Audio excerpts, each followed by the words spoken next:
팽팽! 안녕하세요. 팽차TV 구독자 여러분. 오늘은 글로벌 인베스트먼트 뱅킹 중에 탑티어인 골드만삭스의 2022년 미국 주식 전망을 제가 브리핑해 보겠습니다. 먼저 구독자 여러분들이 바쁘시니까 핵심 포인트별로 짚고 나간 뒤에 세부적으로 붙여 나가도록 하겠습니다. 골드만삭스는 2022년도에 미국 주식 수익률은 낮을 것이라고 전망을 했습니다. 떨어진다는 건 아니고요. 2020년이나 2021년도에 비해서는 이 기울기가 낮아질 것이다. 낮게 상승할 것이다 라고 얘기하는 겁니다. 그리고 음의 실질금리로 이 자금 융통, 돈을 끌어오는 상황이 여전히 우호적이라 단기적으로는 주식 자산군한테는 호재로 작용할 것이라고 얘기를 하고요. 그리고 리스크 프리미엄 관점에서 봐도 주식 리스크 프리미엄이 상대적으로 채권보다 우호적이라 주식이 더 낫다라고 얘기를 합니다. 하지만 주의할 점은 골드만삭스에 따르면 높은 인플레이션의 지속과 이 금리의 변화에 따라서 이 증시를 주도하는 테마가 성장주에서 가치주로 바뀔 수 있다고 얘기를 하고요. 그리고 역사적으로 S&P 500가 밸류에이션이 높은 시점이다 보니 위험 조정 수익률 관점에서 봤을 때 밸류에이션이 높은 주식은 좀 피하라고 얘기를 합니다. 그리고 2022년도에 가장 큰 리스크 포인트는 인플레이션이 과연 잔존할 것이냐, 얼마나 오래 갈 것이냐라고 지적을 하고요. 그리고 어닝 관점에서 봤을 때 자산을 국가별로 배분을 할 때 어떤 국가가 좋냐라고 하면 2022년도에는 일본을 제외한 아시아 지역, 그리고 미국 S&P 500, 그리고 2023년도 내후년이죠. 에는 여전히 일본을 제외한 아시아 지역, 그리고 일본 증시가 좋다고 전망을 합니다. 그러면 첫 번째 포인트부터 짚어나가겠습니다. 네, 골드만삭스는 2022년 미국 증시 성장은 2020년도랑 2021년도에 비해서 다소 느리게 성장할 것이라고 예상을 했습니다. 그 이유는 밸류에이션이 높은 증시 상황 때문인데요. 요 아래 그래프에서 보시다시피 이 세로로 된 요 줄이 이 각 경제 이벤트 때 바닥을 친 겁니다, 증시가. 그때를 기준으로 해서 이 빨간색이 코로나19가 터진 이후에 세계고요. 그리고 이 회색이 2008년도에 글로벌 증시 위기인 소위 서브프라임 위기 때 이후의 상황입니다. 먼저 이 서브프라임 때를 보면 서브프라임 곤두박질 쳤을 때 요쯤이라고 넉넉하게 보죠. 이 서브프라임이 터지고 나서 회복하는데 얼마나 걸렸냐 보면 거의 18개월 넘게 걸렸으니까 거의 2년 넘게 걸렸어요. 근데 이번 코로나 바이러스 때는 엄청나게 빨랐습니다. 거의 6개월 만에 코로나 이전 정고점을 돌파를 했는데요. 그리고 계속 상승을 해왔죠. 그만큼 밸류에이션 부담이 있는 거죠. 잘 아시다시피 미국, 유럽, 그리고 다른 나라들도 다 통화 재정 정책을 확장적으로 가지고 왔고요. 굉장히 이례적으로 확장을 했죠. 그럼에도 불구하고 인플레이션이 우려됨에도 불구하고 골드만삭스는 인플레이션이 주식시장에 긍정적이라고 얘기를 합니다. 왜일까요? 바로 왜냐하면 인플레이션이 실질금리를 음으로 만들어서 기업들이 자금 조달, 파이낸싱을 해오기에 굉장히 좋은 조건을 만들거든요.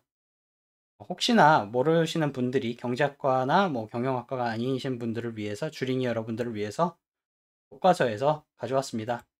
실질금리, 명목금리, 그리고 인플레이션의 관계인데요. 인플레이션이 높아지면 실질금리가 낮아지는 효과가 생깁니다.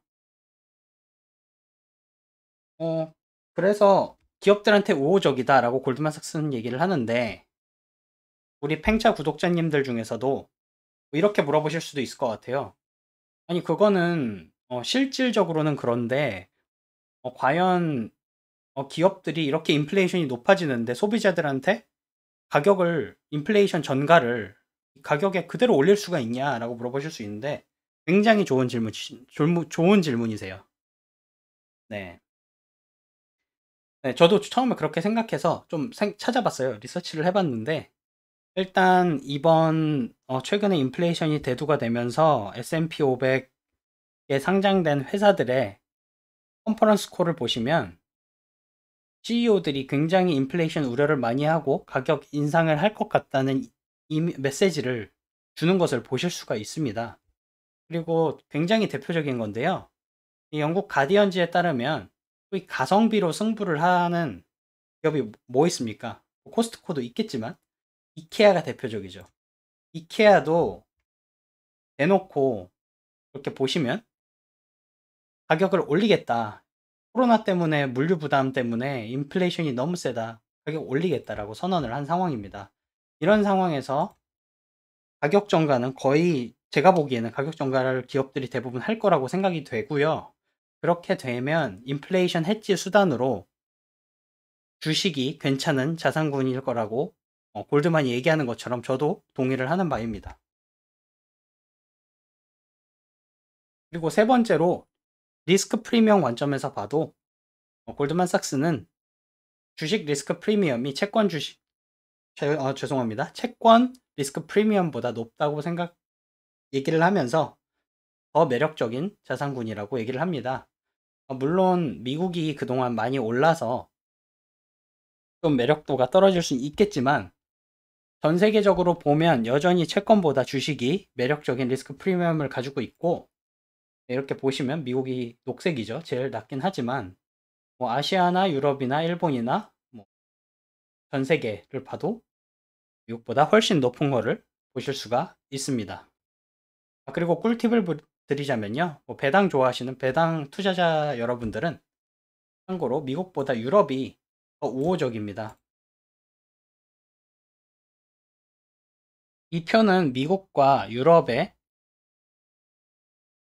기준금리의 역할을 하는 10년물 국고채 금리와 각 나라의 증시 기대 배당 수익률을 비교를 한 건데요. 보시면 미국은 요 끝자락에서 보시면 미국의 기대 배당 수익률이 미국 국고채 채권 수익률보다 더 낮은 걸로 보실 수 있습니다. 그래서 배당 투자자들한테는 미국은 좀 그렇다는 거겠죠. 하지만 유럽에서 보시면 증시에서 나오는 배당 수익률이 기대 수익률이 더 훨씬 채권보다 높은 거를 보실 수가 있습니다. 그리고 골드만삭스는 이제 경고를 하는데 아무리 주식이 좋을 거다라고 해도 주의할 점은 채권 수익률의 급변화와 인플레이션 기대치 상승이 주도주를 바꿔놓을 수 있다라고 얘기를 합니다. 그래서 역사적으로 봤더니 금리가 확 튀게 되면 이게 금리가 확 튀는 상황에서 상관관계를 본 거거든요. 역사적인 상관관계 보면 이렇게 갈려요. 그래서 결론이 뭐냐 하면 이 부분에서 포인트가 뭐냐 하면 은행과 금융주, 인슈런스, 보험주 그리고 밸류 스타일의 주식들이 뭐 이쪽에 보시면 성장주나 이쪽 애들보다는 더 좋을 수 있다라고 얘기를 하고요. 마찬가지로 기대 인플레이션이 올라가도 금융이랑 에너지, 은행, 보험 이쪽이 밸류 쪽이 좋고 성장주 쪽은 안 좋을 수 있다라고 얘기를 합니다. 그리고 추가적으로 경고를 하는 것이 역사적으로 보면 밸류에이션이 높은 고평가 주식들이 중장기적 한 10년 정도로 봤을 때 벤치마크보다 더 안 좋은 수익률을 내더라 라고 이렇게 보여줬습니다. 그리고 지금 미국 증시가 어디쯤 위치해 있냐라고 보시면 이 우측에서 보시면 이 쉴러 P 기준으로 봤을 때 거의 역대급 상위 3% 고평가에 위치해 있다라고 합니다. 그렇다고 미국 증시가 붕괴할 거냐라는 질문에 대해서는 골드만삭스는 그렇진 않다. 지금 100이 가장 위험한 거면 위기 임박이면 66%로 좀 많이 위에 위치해 있긴 하지만 임박하지는 않다라고 이렇게 안심을 시켜주는 메시지를 전달했습니다. 그리고 마지막으로 어떻게 국가별로 자산 배분을 2022년 그리고 2023년에 해야 될까라고 물어보는 것에 대해서는요. 골드만삭스는 2022년에는 일본을 제외한 아시아 지역이랑 그리고 S&P 500이 유망하다고 얘기를 합니다. 그리고 2023년도에는 여전히 일본을 제외한 아시아 지역과 그리고 일본 증시가 유망하다고 제시를 했습니다. 네, 오늘은 골드만삭스의 2022년 미국 증시 전망에 대해서 다뤄봤고요. 다음에는 더 좋은 퀄리티 높은 리서치로 구독자 여러분께 제공해드리도록 하겠습니다. 네, 좋은 하루 되시고요.